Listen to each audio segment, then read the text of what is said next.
عايزة أقول لِك بقى إن أنتِ لو قدّامِك 5 كرنبات هتلفّيهم بسرعة كبيرة جدًا، بطريقة سهلة وبسيطة، وكمان هاقول لِك على كل أسرار المحشي اللي تخلّي أي حد ياكله عندِك ينبهر فعلًا بيه. يالّا بينا بقى نشوف عملناه إزاي. في الأول خالص كده معانا كرنباية حجمها وسط، طبعًا تقدري تستخدمي اللي حجمها أكبر من كده، بس أنا بالنسبة لي ده كان حجمه مناسب جدًا للحلة اللي أنتم شفتوها في أول الفيديو.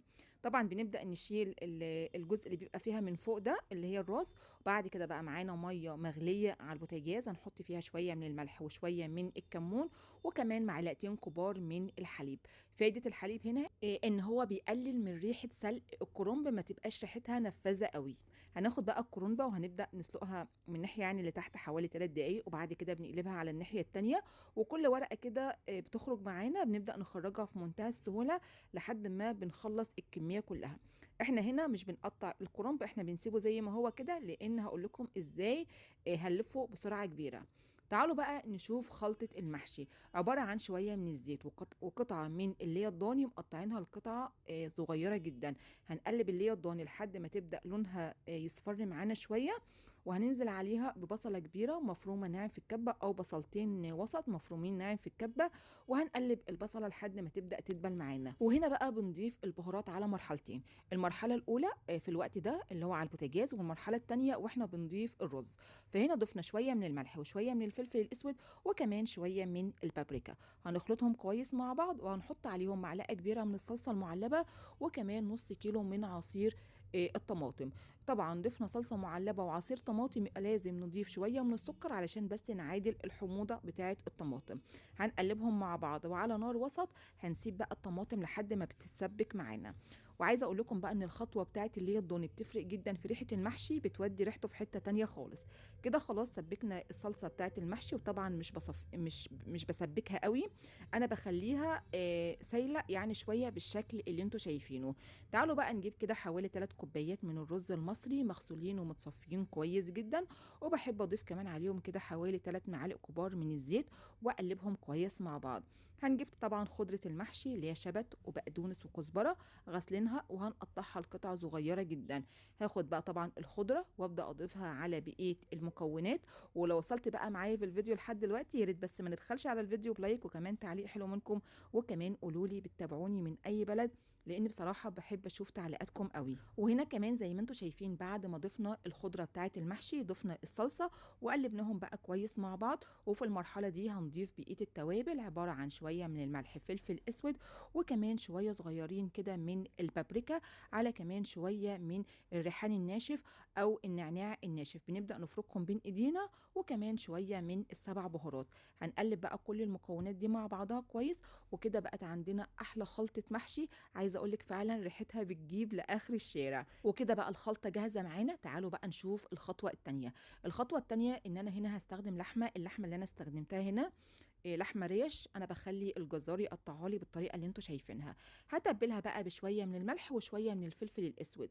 هاخد كده شويه ملح وفلفل اسود على ايديا وابدا اتبل بيهم اللحمه على الناحيتين كويس جدا. تقدري طبعا تستخدمي حله المحشي من غير ما تضيفي معاها لحمه او فراخ او اي حاجه، بس انا هنا بصراحه بحب اضيف مع المحشي اللحمه. طبعا بقى جبت كده طاسه حطيت فيها مكعب من الزبده، وعلى نار عاليه جدا هبدا احمر اللحمه على الناحيتين لحد ما بتاخد اللون بتاع التحمير الحلو ده. طبعا بتفرق قوي خطوة التحمير في طعم اللحمة في الآخر. بعد بقى ما أخدت اللون الجميل ده هنبدأ بقى نخرجها كده، وكده كمان جهزنا الخطوة بتاعة اللحمة. تعالوا بقى للخطوة الثالثة، إن أنا بجيب شوية خضار، بصل طماطم جزر، وهبدأ أتبلهم بشوية من الملح وشوية من الفلفل الأسود. هنتبلهم كويس جدا، وبناخد بقى الخضار بتاعنا ده وبنحطه في أرضية الحلة اللي احنا بنعمل فيها المحشي. هنبدأ بس كده نسويه كويس، وهنجيب بعد كده اللحمة وهنبدأ نحطها مع الخضار. وزي ما قلت لك تقدري تستخدمي فراخ او تقدري ما تستخدميش حاجة خالص وتعملي المحشي زي ما هو كده، يا دوبك بس هتضيفي الخضار. تعالي بقى اقول لك على اسهل طريقة تقدري انك تلفي بيها المحشي بتاع الكرنب. بجيب كده ورقة الكرنب اللي احنا كنا سلقينها، بنشيل الجزء اللي بيبقى ناشف شوية، وهنجيب كده جزء من الخلطة نبدأ نحطه على أطراف ورق الكرنب، ونبدأ نلفه كده حوالي مرتين 3 بحيث ان هو يبقى ايه ماسك نفسه كده. وبعد كده بنبدأ نقطعه بسكينة، والجزء اللي احنا قطعناه الطويل ده بنبدأ نقطعه ل3 أجزاء صغيرين. الخطوة دي بتكون سهلة إن أنتِ تقدري تعملي كمية كبيرة بسرعة جدًا. بُصّوا ركّزوا معايا، باجيب كده شوية من خلطة المحشي أحطهم على أطراف ورقة الكرنب، وبعد كده بالفّها حوالي مرتين 3 وباقطعها بالسكينة، وباحاول إن أنا أنجز يعني واحاول إن أنا أعمل أكبر كمية كبيرة. ما ليش في الطريقة دي قولي لي، أنا باحب الطريقة العادية بتاعتي، براحتك، أنا باقول لِك على يعني أفكار وأنتِ تعملي اللي أنتِ عايزاه.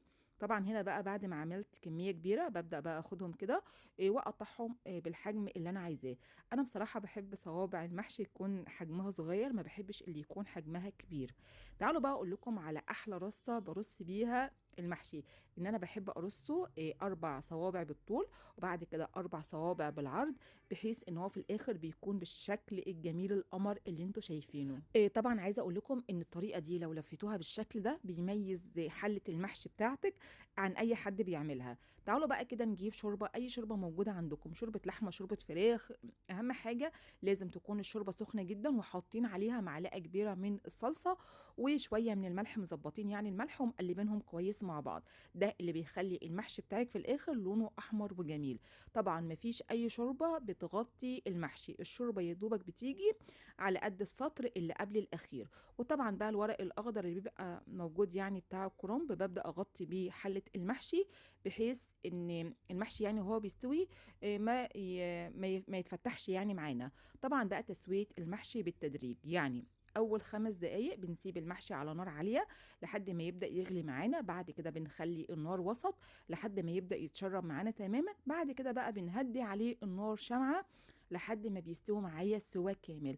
طبعًا بقى بعد ما المحشي بيتشرّب معايا وبيكون استوى، قبل ما بيستوي معايا كده بحوالي 5 دقايق، بناخد بقى حلة المحشي نبدأ نشيل من عليها الورق الأخضر، وبنبدأ نوزّع عليها معلقة كبيرة من السمنة البلدي، بتفرق أوي، أوي، أوي في طعم المحشي في الآخر. وبعد ما بنوزّع السمنة البلدي على المحشي، بنرجّعه تاني النار حوالي 5 دقايق، وبعد كده بقى بيطلع معاكِ أحلى حلة محشي، حقيقي ريحتها بتجيب لآخر الشارع. شوفوا بقى شكله عامل إزاي، تحفة. وأهم حاجة بقى في المحشي هي القلبة بتاعة حلة المحشي. تعالوا بقى كده نقلبه مع بعض وأوريكم شكله بيبقى عامل إزاي. بُصّوا تحسّوا كده إن هو نازل كده زي التورتة، شايفين ما شاء الله شكله عامل إزاي، تحفة. أحلى حاجة بقى في المحشي ده شوية الخضار اللي بيبقوا موجودين في الأرضية بتاعة الحلة، طعمهم بجد رهيب أوي. عايزة أقول لكم بقى اللحمة مش مستوية، لأ اللحمة دايبة معانا، وزي ما أنتم شايفين ما شاء الله المحشي نازل معايا مش مفتوح ولا حاجة، لأ متساوي جدًا، وكمان القطعة أو الواحد يعني الصباع ماسك نفسه. ده طبعًا كان آخر شوية باقيين معايا من المحشي، قُلت برضه أصوّره لكم. أظن بقى بعد المنظر الجميل ده عايزة بقى أسألكم برأيكم الوصفة دي تستحق كام على 10؟ سيبوا لي آرائكم تحت في الكومنتات، ويالّا قدّموه بألف هنا وشفا، وربنا يحسن ما بين إيديكم وبألف هنا.